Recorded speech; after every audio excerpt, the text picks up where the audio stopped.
All right, buckle up, because we are diving into a Spain versus Brazil match that had it all. Goals, young stars, and even a little sideline drama. This one had me on the edge of my seat. Just goes to show that even a friendly can be must-watch TV. Absolutely. So let's set the scene for our listener. March 26th, 2024, at the Bernabeu. Spain taking on Brazil.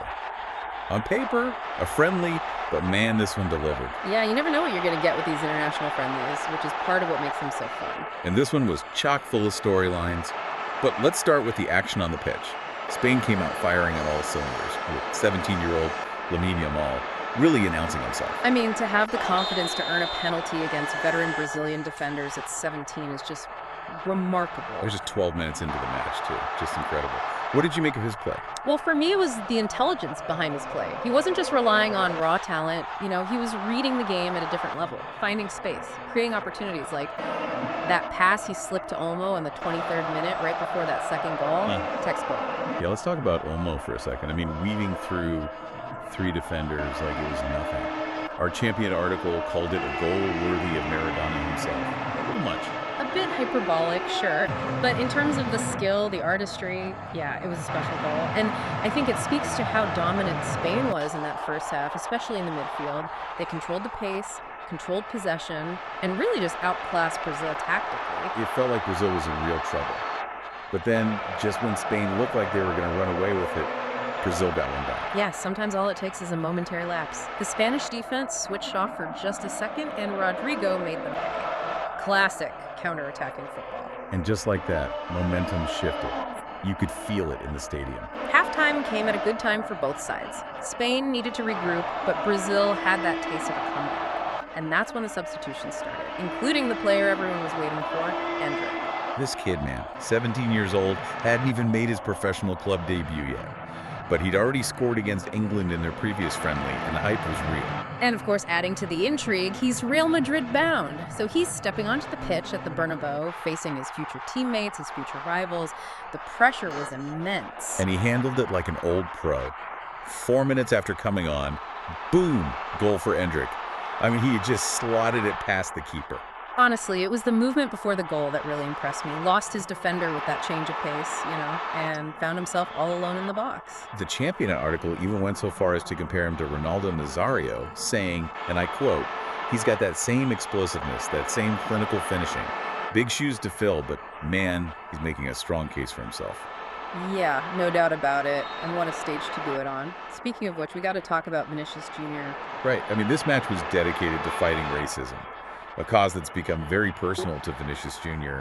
after all the abuse he's been subjected to. So naturally, everyone was hoping to see him shine, but it wasn't his night, was it? It really wasn't. Spain's defense did a great job of containing him, especially Lenormand, and you could see the frustration building as the match went on. Missed chances, a few turnovers, it just wasn't clicking for him. And the Championat article really painted a picture of that, using phrases like isolated and frustrated, which is just heartbreaking considering what he's had to go through. Absolutely. And it's a reminder that for all the joy and passion of the sport, these issues extend far beyond the pitch.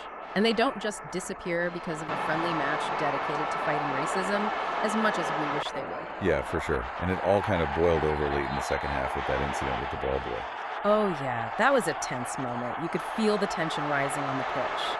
Thankfully, nothing more came of it. But it just underscores how these off-field issues are always present, even amidst the beauty and excitement of a match like this. Yeah, for sure. It definitely cast a bit of a shadow over the rest of the game. But speaking of the game, the final few minutes were absolutely electric. Yeah, back and forth action, end-to-end stuff. And then, to top it all off, both teams get penalties in the dying minutes of the match.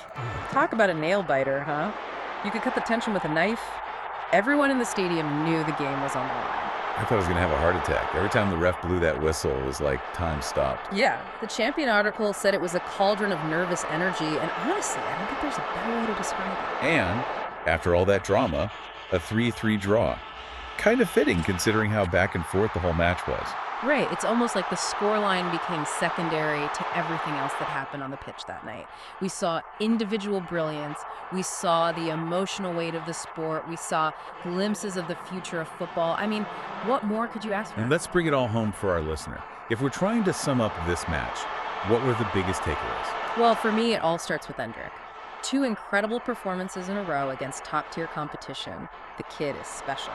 I mean, to even be compared to Ronaldo at 17 is saying something. But beyond Endrick, I think this match really highlighted the future of the sport. Lamine Yamal, Pedri, Gavi, so much young talent on display. No doubt about it. And while we don't get golazos like Olmos every day, I think this match really showed how these friendlies can still be tactical masterclasses full of moments of brilliance. Yeah, and I think we also have to acknowledge what happened with Vinicius Jr. It's a harsh reminder that even amidst the beauty of a sport like football, these issues of racism and discrimination are still very much present. It's an important conversation, and one that extends far beyond the world of sports. But as we saw in this match, sports can be a powerful platform to bring these issues to light. So we end this deep dive with a real sense of awe, not just at the level of play, but also at the deeper storylines that unfolded throughout this match. It just goes to show you that sometimes the beautiful game can be a little too real, you know? Well said. And to our listeners, I'll leave you with this. How will this match be remembered?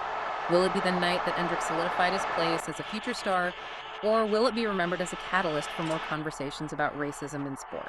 It'll be interesting to see how it all unfolds, but one thing's for sure. Yeah. This match will stick with us for a long time.